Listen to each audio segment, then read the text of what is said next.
Hello everyone, welcome to nursing classes. तो आज की क्लास में डिस्कस करने वाले हैं प्रोस्टेट कैंसर क्या होता है। तो प्रोस्टेट कैंसर जानने से पहले हम ये देखेंगे कि प्रोस्टेट होता क्या है।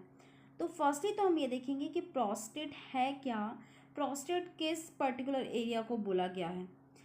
तो फर्स्टली हम यहाँ पर देखते हैं जो प्रोस्टेट कैंसर है, prostate cancer of the prostate gland a part of the male reproductive system. Prostate is the small well nut shaped gland is male that produce the seminal fluid that nourished and transport sperm। तो अब prostate जो prostate cancer है वो क्या है। Prostate cancer prostate में होने वाला, अब ये देख लेते हैं कि प्रोस्टेट कहाँ होता है। जैसे कि हमने देखा आपको ये दो किडनी है, जो हमारा ब्लैडर है, ब्लैडर के जस्ट नीचे हमें प्रोस्टेट देखने को मिलता है। तो ब्लैडर से अटैच हुआ हमें देखने को मिलता है, इसे हम प्रोस्टेट बोलते हैं। और ये वेल नट शेप्ड का देखने को मिलता है, आप कुछ इस तरह से देख सकते हैं, वेल नट शेप्ड का हमें देखने को मिलता है। और ये जो मेल के रिप्रोडक्टिव सिस्टम में हमें देखने को मिलता है, या फिर बोल सकते हैं कि ये मेल के एक रिप्रोडक्टिव सिस्टम का पार्ट है, जो कि इसका काम होता है, जो सेमिनल फ्लूइड होता है उसको प्रोड्यूस करता है। और जो सेमिनल फ्लूइड होता है वो स्पर्म के नरिशमेंट एंड ट्रांसपोर्टेशन के लिए हेल्पफुल होता है। तो ये हमारा प्रोस्टेट जैसा कि हमने देखा प्रोस्टेट है क्या। अब कैंसर की बात कर लेते हैं। तो प्रोस्टेट कैंसर क्या है, जैसे कि हमने नॉर्मल यहाँ पर हेल्दी प्रोस्टेट देखने को मिलता है, और यहाँ हम देख रहे हैं अनहेल्दी प्रोस्टेट। यहाँ पर हमें देखने को मिलता है कि जो प्रोस्टेट है उसकी जो साइज है वो बढ़ चुकी है। अब साइज किस कारण से बढ़ गई है, लास्ट प्रोस्टेट हो गया या फिर एबनॉर्मल ग्रोथ हो गई है इसकी। तो प्रोस्टेट कैंसर में हम देख सकते हैं कि जो हमारी सेल होती है एबनॉर्मल ग्रोथ हो जाती है। जैसे कि हमने बाकी अदर सेल्स में भी डिस्कस किया था कि होता क्या है कि जो हमारे जो नॉर्मल सेल होती हैं या फिर डेड सेल होती हैं उसकी एबनॉर्मल ग्रोथ होने लगती है। तो ग्रोथ होते होते वो ट्यूमर का फॉर्म कर लेता है, मतलब ट्यूमर बना लेता है। तो उस कंडीशन को ही हम कैंसर बोल रहे हैं। अब पर्टिकुलर हम बात कर लेते हैं कि प्रोस्टेट में हो रहा है, रिप्रोडक्टिव सिस्टम में देखने को मिल रहा है, तो इसे हमने क्या बोला है, प्रोस्टेट कैंसर। आप ये देख सकते हैं कि हमें ट्यूमर देखने को मिलता है, ब्लैडर के जस्ट नीचे आपको प्रोस्टेट देखने को मिलता है, बेल नट शेप्ड का ये देखने को मिलता है, और यहाँ पर हमें ट्यूमर फॉर्म देखने को मिल रहा है। तो एबनॉर्मल ग्रोथ जो हो जाती है उसे ही हम क्या बोलते हैं, ट्यूमर या फिर प्रोस्टेट कैंसर बोलते हैं। अब देखिए ये भी दो तरह के होते हैं, बिनाइन और मैलिग्नेंट। अगर बिनाइन है, बिनाइन मतलब ये जो बिनाइन, जो अगर बिनाइन ट्यूमर होगा तो ये जो ट्यूमर है पर्टिकुलर ये इस जगह से बाकी जगह पर स्प्रेड नहीं होगा, मतलब इसे ट्यूमर को रिमूव कर देंगे तो वो इजीली ठीक हो जाएगा। लेकिन मैलिग्नेंट ट्यूमर में क्या होता है कि ये ट्यूमर धीरे धीरे फैल के पूरी बॉडी में भी फैल सकता है। तो मैलिग्नेंट ट्यूमर डेंजरस ट्यूमर होता है। तो ये जो मैलिग्नेंट और बेनाइन ट्यूमर का जो डिस्कशन किया है, इसका एक अलग से क्लास में डिस्कशन किया है बेनाइन और मैलिग्नेंट के बारे में। तो ये तो हमारा हो जाता है प्रोस्टेट कैंसर की। Prostate cancer is the uncontrolled growth of cell in the prostate gland in the male reproductive system below the bladder। तो जैसा कि हमने देखा ब्लैडर के जो हमारे नीचे देखने को मिलता है। अब बात कर लेते हैं कि इसकी स्टेजेस क्या क्या होती हैं। तो इसे भी जो प्रोस्टेट कैंसर, इसे भी 4 स्टेज में डिवाइड किया गया है। अब जैसे कि फर्स्ट स्टेज में देखते हैं, जो कैंसरस जो सेल होती है are confined to body of the prostate. First stage में हमें प्रोस्टेट पर्टिकुलर ओनली प्रोस्टेट वहीं देखने को मिलेगा, ओनली स्मॉल ट्यूमर देखने को मिलेगा। नेक्स्ट हम यहाँ पर देखेंगे second stage, cancer is found body of the prostate but has not spread outside the prostate. तो फर्स्ट स्टेज में हमने देखा कि बहुत ही रेयर सा ट्यूमर है, मतलब ये नॉर्मल ट्यूमर हो जाता है, अगर इसे इजीली रिमूव कर दे तो ज़्यादा प्रॉब्लम नहीं होती। अब हम यहाँ बात कर लेते हैं जो सेकेंड स्टेज में जो प्रोस्टेट है वो हमें प्रोस्टेट में देखने को मिलेगा, थोड़े से बड़े पैमाने में देखने को मिलेगा, मतलब जो इसकी साइज होगी वो बढ़ने लगेगी। तो सेकंड स्टेज में देखा कि प्रोस्टेट जो कैंसर है, ट्यूमर है, उसकी जो साइज है वो क्या हो चुकी है, बढ़ चुकी है। तो ये हमारे सेकंड स्टेज में आ जाएगा। अब थर्ड स्टेज की बात कर लेते हैं हम। थर्ड स्टेज में क्या देखने को मिलेगा, the cancer has spread outside the prostate and may be in the seminal vesicles. अब जो थर्ड जो हमारा स्टेज होगा, इसमें क्या होगा कि जो प्रोस्टेट है, जो प्रोस्टेट ट्यूमर है या फिर कैंसर है, प्रोस्टेट के अलावा जो हमें ये प्रोस्टेट देखने को मिलता है, प्रोस्टेट के अलावा प्रोस्टेट के बाहर भी स्प्रेड होने लगेगा या फिर फैलने लगेगा, इंक्लूडिंग जो हमारे सेमिनल वेसिकल्स होती हैं उस पर भी अफेक्ट डालेगा। तो ये हमारा थर्ड स्टेज में हो जाता है। नेक्स्ट हम यहाँ पर देखेंगे fourth stage, the cancer has spread beyond the seminal vesicles to other part of the body.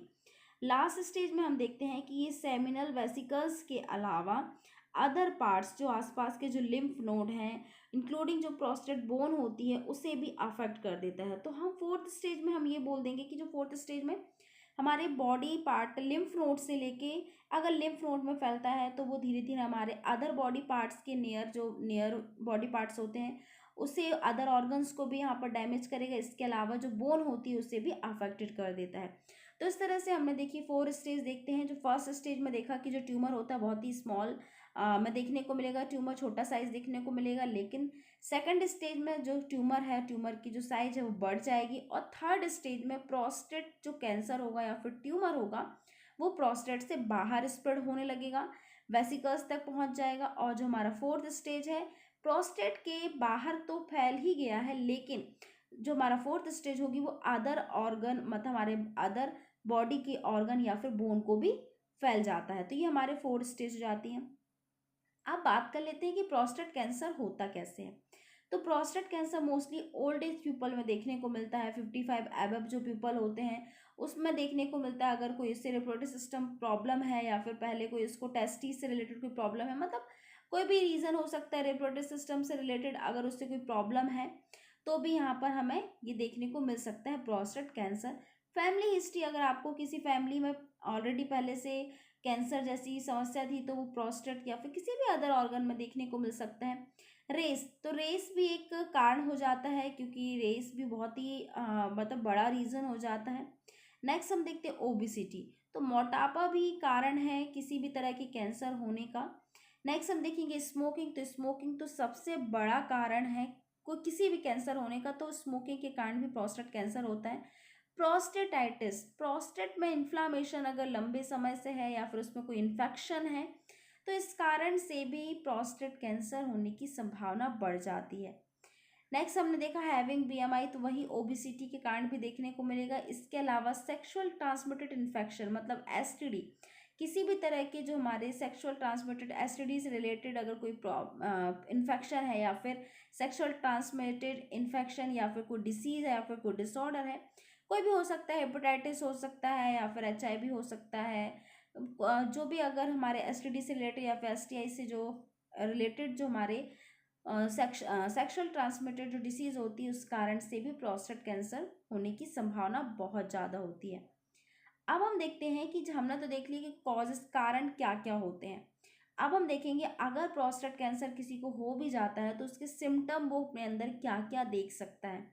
तो सिम्टम्स में हम देखेंगे decrease force in the stream of urine, जो हमारे यूरिन का जो फोर्स होगा वो क्या हो जाएगा, डिक्रीज हो जाएगा। प्रॉपर वो यूरिन पास आउट नहीं करेगा, वो करेगा भी तो स्टॉप हो जाएगी, मतलब पूरी तरह से ब्लैडर एम्प्टी नहीं हो पाएगा। Blood in the urine, urine करते टाइम उसके ब्लड यूरिन में जो होगी ब्लड भी आएगा। ब्लड इन दी सीमेन, जो सीमेन होगा इंटरकोर्स के दौरान ब्लड में सीमेन भी आएगा। बोन पेन भी देखने को मिलेगा, बोन पेन, क्योंकि प्रोस्टेट अगर कैंसर हो जाता है तो बोन में भी अफेक्ट कर सकता है, तो इस कारण से बोन पेन भी होगा।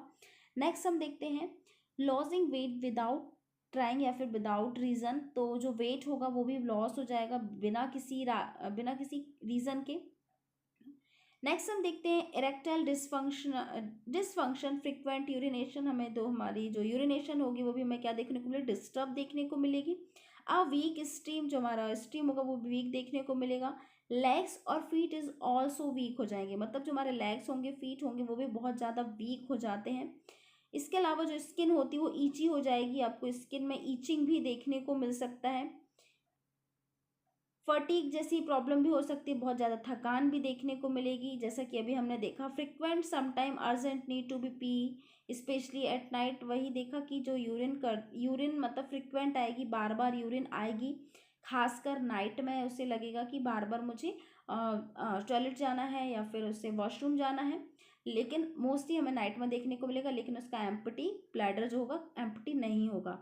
वीक यूरिन फ्लो और flow that started and stop, जैसा कि अभी हमने स्टार्टिंग में देखा कि जो भी यूरिन होगी वो जैसे ही वो अगर यूरिन पास आउट करने बैठता है तो उसको जो फ्लो होगा वो स्टार्ट तो होगा, वो स्टॉप भी जल्दी हो जाएगा विदाउट ये बोल सकते हैं कि जो यूरिन फ्लो होगा वो बहुत ज़्यादा वीक हो जाता है। पेन और बर्निंग व्हेन यू पी, मतलब पेन और बर्निंग होगा जब आप यूरिन पास आउट करेंगे, जिसे हम डिस्यूरिया बोलते हैं। Loss of bladder control, bladder भी कंट्रोल, जो ब्लैडर का कंट्रोल हो जाएगा, मतलब जो ब्लैडर कंट्रोल होगा वो भी लॉस हो जाएगा, मतलब यूरिन को आप कंट्रोल नहीं कर पाएंगे। Loss of bowel control, faeces incontinence, मतलब जो आपका जो बॉबल कंट्रोल है वो भी कंट्रोल नहीं रहेगा, मतलब लॉस हो जाएगा। Painful ejaculation and erectile dysfunction, painful ejaculation, intercourse के दौरान पेनफुल इंटरकोर्स भी देखने को मिल सकता है, या फिर पेनफुल सेक्स भी हो सकता है। और हमने देखा ब्लड इन सीमेन, जैसे कि अभी हमने देख लिया। हेमेटोस्पर्मिया भी हम इसे बोलेंगे। Pain in your low back, hip और चेस्ट, तो आपका जो बैक होगा, बैक पेन भी होगा, हिप्स में भी बहुत ज़्यादा पेन होगा और चेस्ट में भी आपको पेन होगा। तो ये हमारे कुछ सिम्टम हो जाते हैं, बहुत ही इंपॉर्टेंट सिम्टम हो जाते हैं कि प्रोस्टेट कैंसर के क्या क्या लक्षण देखने को मिलेंगे। नेक्स्ट हम देखेंगे डायग्नोसिस ऑफ प्रोस्टेट कैंसर। तो प्रोस्टेट कैंसर के डायग्नोसिस क्या क्या होगी? डिजिटल रेक्टल एग्जामिनेशन होगा, ट्रांस रेक्टल एग्जामिनेशन होगा, एमआरआई होगा, PCA3 होगा, prostate specific antigen blood test भी होगा। अब हम देखते हैं डायग्नोसिस में, यहाँ पर डिजिटल रेक्टल एग्जामिनेशन में क्या होता है, डिजिटली फिंगर के हेल्प से डॉक्टर जो ग्लव्स वेयर करके, इंसर्ट करके, किसी भी लुब्रिकेंट का यूज़ करके फिंगर की हेल्प से रेक्टम का एग्जामिनेशन करता है, जैसे कि आप पिक्चर में देख पा रहे हैं। तो रेक्टल का एग्जामिनेशन से एक अनुमानित देख लिया जाता है कि प्रोस्टेट में अगर फील होता है ट्यूमर, तो ये भी एक एग्जामिनेशन का पार्ट है। डिजिटल रेक्टल एग्जामिनेशन बोल सकते हैं कि जो भी एबनॉर्मलिटीज़ होती है वो सेफ और साइज या टेक्सचर उस ग्लैंड के हेल्प से उसे फील कर लेते हैं। नेक्स्ट हम देखते हैं प्रोस्टेट स्पेसिफिक एंटीजन। यहाँ पर इसके अलावा जो भी sample is draw from when in your arms and analyse of PSA, तो बोल सकते हैं कि प्रोस्टेट स्पेसिफिक एंटीजन टेस्ट होता है, जो कि ब्लड जो हमारा ब्लड होगा उसके द्वारा यहाँ पर किया जाता है। इससे पता चलता है कि प्रोस्टेट कैंसर है या नहीं है। अल्ट्रासाउंड, तो अल्ट्रासाउंड बेस्ट ऑप्शन है। इससे पर्टिकुलर एरिया का पता चल जाएगा कि कहाँ पर ट्यूमर फॉर्म हो रहा है। और एमआरआई से ये भी एमआरआई और अल्ट्रासाउंड में हमें देखने को मिल जाएगा कि कहाँ पर है, साइज क्या है, सेफ क्या है, सेम एमआरआई में भी देखने को मिलेगा। It's some situation your doctor may recommended on MRI scan of the prostate to create a more detail picture. तो एमआरआई के हेल्प से जो पिक्चर होगी वो पूरी डिटेल में निकल आती है। जैसे कि प्रोस्टेट अगर कैंसर है तो प्रोस्टेट की सारी जो डिटेल होगी वो एमआरआई में हमें देखने को मिल जाएगी, किस एरिया में है, किस पर्टिकुलर एरिया में है, किस टाइप, मतलब इस तरह से हम लोग उसको यहाँ पर डायग्नोज कर सकते हैं। नेक्स्ट हम देखेंगे collecting a sample of prostate tissue. इसके अलावा जो हमारी लास्ट डायग्नोसिस होगी, मोस्ट इंपॉर्टेंट डायग्नोसिस होगी, क्योंकि विदाउट बायोप्सी के, विदाउट सैंपल कलेक्शन के हम नहीं पता कर पाएंगे कि जो भी ट्यूमर है वो कैंसरस है या फिर नॉन कैंसरस है। तो बायोप्सी करवाना बहुत ज़रूरी होता है। बायोप्सी डायग्नोसिस का एक फर्स्ट पार्ट बोल सकते हैं कि ये जो हम फर्स्ट नहीं तो हम लास्ट बोल सकते हैं कि बायोप्सी से ही पता चलेगा कि जो ट्यूमर है वो कैंसरस है या फिर नॉन कैंसरस है। तो determine where there are cancer cell is in the prostate, तो इससे पता लगाया जाता है बायोप्सी के दौरान कि ये जो ट्यूमर की जो ग्रोथ हो रही है वो कैंसरस सेल है या फिर नॉन कैंसरस सेल है। इसके अलावा ट्रीटमेंट की बात करते हैं, तो ट्रीटमेंट बहुत ही इंपॉर्टेंट हमारा एक ऑप्शन आ जाता है, ट्रीटमेंट। तो ट्रीटमेंट जैसे कि हमने अदर कैंसर में देखा कि ट्रीटमेंट क्या क्या होता है, लाइक हमने देखा hormone therapy, chemotherapy, radiotherapy, external beam radiation यहाँ पर लिखा है, radiation targeted bone, it's cancer has spread to bone tissue, अगर बोन में फैल गया है तो बोन का भी ट्रीटमेंट होगा, प्रोस्टेट रिमूव और सर्जरी। तो इस तरह से हमने कुछ इंपॉर्टेंट यहाँ पर ट्रीटमेंट देखा कि क्या क्या ट्रीटमेंट यहाँ पर दिया जा सकता है या फिर दिया जाता है। तो फर्स्ट तो हम देखेंगे रेडिएशन थेरेपी। रेडिएशन थेरेपी में दो तरह की थेरेपी होती है, brachytherapy and external beam radiation therapy. तो रेडिएशन थेरेपी जैसे कि हम जानते हैं कि हाई डोजेस की रे दी जाती है जिससे कि कैंसरस सेल को किल किया जाता है। तो रेडिएशन थेरेपी में हम देखेंगे जो ब्रैकीथेरेपी है उसे हम क्या बोलते हैं, form of internal radiation therapy. ये जो हमारी ब्रैकीथेरेपी है इंटरनल रेडिएशन थेरेपी है। इसमें जो प्रोस्टेट के जो हमारे और ये बोल सकते हैं कि जो हमारे प्रोस्टेट है उसमें सीड को प्लेस किया जाता है। Brachytherapy involve placing radio active seed inside your prostate. तो जो रेडियो एक्टिव जो सीड्स होते हैं, जो रेडियो एक्टिव बीज होता है, उससे प्रोस्टेट कैंसर के अंदर या फिर प्रोस्टेट के अंदर इंसर्ट करवाया जाता है, जिससे कि रेडियोथेरेपी यहाँ पर दी जाती है। तो बोल सकते हैं कि डायरेक्ट जो हमारे रेडियो एक्टिव सीड्स होती हैं प्रोस्टेट के अंदर इंसर्ट की जाती है, प्लेस की जाती है, जिससे कि जो कैंसर सेल होती है उसे किल किया जाता है। नेक्स्ट हम देखेंगे एक्सटर्नल बीम रेडिएशन थेरेपी। तो ये भी सेम काम होगा, लेकिन इसका थोड़ा सा अलग होगा, क्योंकि हमने देखा ब्रैकीथेरेपी में क्या देखा कि जो रेडियो एक्टिव सीड है उसे ही प्रोस्टेट में इंसर्ट किया जा रहा है। अब एक्सटर्नल बीम रेडिएशन थेरेपी में क्या होता है, a machine delivers strong x-ray beam directly to the tumour specialised form of EBRT like MRI can direct high doses of radiation toward the tumor while spreading healthy tissue. तो external beam radiation therapy के help से यहाँ पर external radiation दी जाती है, x ray की high raises दी जाती है, जिससे कि जो कैंसरस सेल होती हैं, कैंसरस जो टिश्यू होता है या फिर ट्यूमर होता है, उस टिश्यू को, उस सेल को किल किया जाता है, और जो आसपास की जो हेल्दी टिश्यू है उसे बचाया जाता है किल होने से, क्योंकि हेल्दी टिश्यू अगर किल हो जाएंगी तो फिर बहुत सारी प्रॉब्लम क्रिएट हो सकती हैं। तो ओनली ये जो भी हमारे अनहेल्दी टिश्यू है या फिर सेल है, कैंसर सेल है, उसे किल करने में हेल्पफुल होता है। नेक्स्ट हम देखेंगे सिस्टेमिक थेरेपीज। तो सिस्टेमिक थेरेपी में हम देखेंगे हार्मोन थेरेपी, कीमोथेरेपी, इम्यूनोथेरेपी और टारगेटेड थेरेपी। तो ट्रीटमेंट के बारे में हमने कैंसर एक अलग से लेक्चर लिया हुआ है कि ऑनली ट्रीटमेंट पर डिस्कशन किया है, फिर भी हम यहाँ पर देखते हैं। हार्मोन थेरेपी में क्या किया जाता है कि हार्मोन थेरेपी दी जाती है, जैसे कि यहाँ पर प्रोस्टेट कैंसर है तो कंडीशन पर डिपेंड करता है, तो यहाँ पर टेस्ट्रॉन जो भी यहाँ पर दिया जाता है, तो testosterone the hormone testosterone boost cancer cell growth. तो जो हमारा टेस्ट्रॉन हार्मोन होता है वो कैंसर सेल को ग्रोथ को क्या करता है, बूस्ट करता है। Hormone therapy use medication to combat testosterone role in fueling cancer cell growth. The medicine work by preventing testosterone from reaching cancer cell or by reducing your testosterone levels. Hormone therapy में होता क्या है कि जो देखिए जो टेस्टोन होता है, जो टेस्टोन हार्मोन होता है, वो कैंसर सेल की ग्रोथ को बूस्ट करता है। तो हार्मोन थेरेपी इसलिए दी जाती है कि जो भी टेस्टोन की जो सेल है या फिर जो भी टेस्टोन है, तो वो कैंसर सेल की ग्रोथ से लड़ सके या फिर उस ग्रोथ को रोक सके, इसलिए यहाँ पर क्या दी जाती है, हार्मोनल थेरेपी दी जाती है। तो वो क्या करेगा, जो भी हमारे कैंसर सेल है उसे रिड्यूस करेगा थ्रू दी टेस्टोन लेवल के हेल्प से, क्योंकि यहाँ पर हमने देखा preventing testosterone from reaching cancer cell. तो ये मेडिसिन काम क्या करेगी, जो ऐसी टेस्टोन जो कि कैंसर सेल को बढ़ने में हेल्प कर रही है, उस टेस्टोन को क्या करेंगे, प्रिवेंट करेंगे, जिससे कि कैंसर सेल की ग्रोथ ना हो पाए या फिर ग्रोथ को रोका जा सके। कीमोथेरेपी में जो हमारी एंटी कैंसर ड्रग है, एंटी कैंसर ड्रग की हेल्प से यहाँ पर थेरेपी दी जाती है, या फिर IV दे सकते हैं, ओरल देते हैं, या फिर ऑइंटमेंट की हेल्प से देते हैं, जिससे कि पर्टिकुलर ड्रग्स की हेल्प से पर्टिकुलर कैंसर सेल को किल किया जाता है।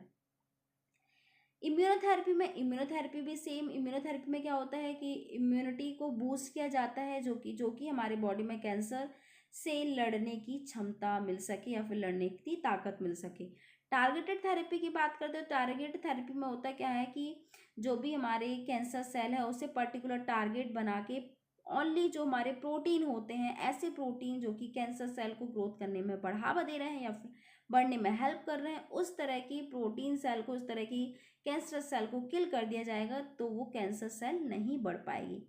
ये तो हमारे हो जाते हैं सिस्टमिक थेरेपी। अब इसके अलावा हम देखते हैं फोकल थेरेपी में कौन कौन से आते हैं। High intensity focus ultrasound, cryotherapy, laser ablation and photodynamic therapy. तो हाई इंटेंसिटी फोकस्ड अल्ट्रासाउंड में क्या होता है कि हाई डेंसिटी में जो हाई पावर की हीट दी जाती है, wave generated powerful heat to kill cancer cell within your prostate. तो प्रोस्टेट के अंदर हाई हीट दी जाती है, हाई इंटेंसिटी फोकस अल्ट्रासाउंड इसे ही कहा जाता है कि पावरफुल हीट देकर पर्टिकुलर कैंसर सेल को किल किया जाता है। क्रायोथेरेपी में जो कोल्ड गैसेस होती हैं, freeze cancer cell in your prostate eliminating the tumour. तो जो कोल्ड गैसेस होती हैं, कोल्ड गैसेस की हेल्प से प्रोस्टेट कैंसर को या प्रोस्टेट ट्यूमर को फ्रीज किया जाता है, जिससे कि जो कैंसर सेल होती है वो किल हो जाती है।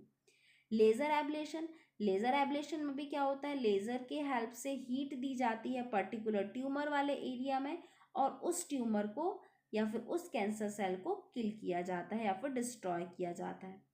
फोटोडायनेमिक थेरेपी में भी क्या होगा, medication make cancer cell more sensitive to certain wavelength of light. A healthcare provider as expose cancer cell to these light wavelength killing the cancer cell.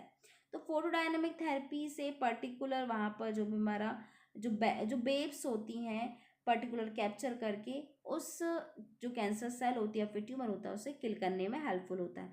तो ये तो हमने सारी थेरेपी देख ली। अब बात आती है कि किस कंडीशन में हम सर्जरी करेंगे। तो सर्जरी देखिए एक लास्ट ऑप्शन होता है कि जब प्रोस्टेट पूरी तरह से खराब हो गया है, अब ना ही कीमोथेरेपी काम करने वाली है, ना रेडिएशन थेरेपी, ना ही क्रायोथेरेपी, किसी भी तरह की थेरेपी नहीं काम करने वाली है। देखिए जो थेरेपी होती है, मेडिसिन होती है, ये उस टाइम तक दी जाती है जब कैंसर सेल छोटा फर्स्ट या सेकंड स्टेज में होता है, जिससे कि उस कैंसर सेल को किल कर दिया जाए। अब लेकिन अगर कैंसर फोर्थ स्टेज में पहुंचने वाला है या फिर पूरे प्रोस्टेट में फैल चुका है, तो उस कंडीशन में प्रोस्टेक्टोमी ही की जाती है। तो प्रोस्टेटेक्टोमी में होता क्या है कि जो प्रोस्टेट होता है उसे ही रिमूव कर दिया जाता है।